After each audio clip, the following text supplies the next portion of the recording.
আসসালামু আলাইকুম, কি অবস্থা? সবাই কেমন আছেন? এই জন্যই তো চাঁদাবাজরা ইসলামপন্থী এবং আলেমদেরকে ক্ষমতায় দেখতে চায় না। দেখেন ধর্ম উপদেষ্টা কি বলতেছে। উনি বলতেছে যে বৈশাখী টিভির বরাত দিয়ে একটা সংবাদ দেখলাম আজকে।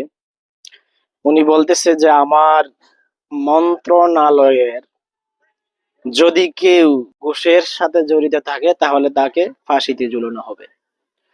গত ৫৪ বছরের স্বাধীনতার এই পর্যন্ত কেউ কি এই ধরনের কথা কোনো মন্ত্রী বা কোনো এমপির কাছ থেকে শুনেছেন?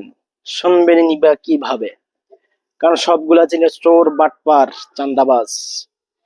এই জন্যই তো এই চান্দাবাজরা আলেম ওলামাদেরকে দেখতে পারে না, কারণ তারা জানে যদি আলেম ওলামারা একবার ক্ষমতায় যেতে পারে তাহলে আমাদের রাজনৈতিক যে ব্যবসা, চান্দাবাজি যে ব্যবসা, সব বন্ধ হয়ে যাবে। উনি দেখেন এখানে বলছে হজ এবং উমরা নিয়ে যদি আমার মন্ত্রণালয়ের কোনো লোক ঘুষ খায় তাহলে তাকে আমি ফাঁসিতে ঝুলাবো বা ফাঁসিতে ঝুলানোর ব্যবস্থা করবেন। কত সুন্দর করে উনি বলেছেন।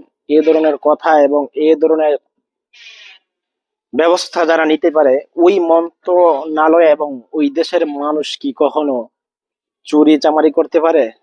আর এটাই চান্দাবাজরা ভালো করেই জানে যে ইসলামপন্থীরা যদি ক্ষমতায় যায় তাহলে আমাদের স্বাদ দফারফা হয়ে যাবে, আমাদের অবস্থাও দফারফা হয়ে যাবে।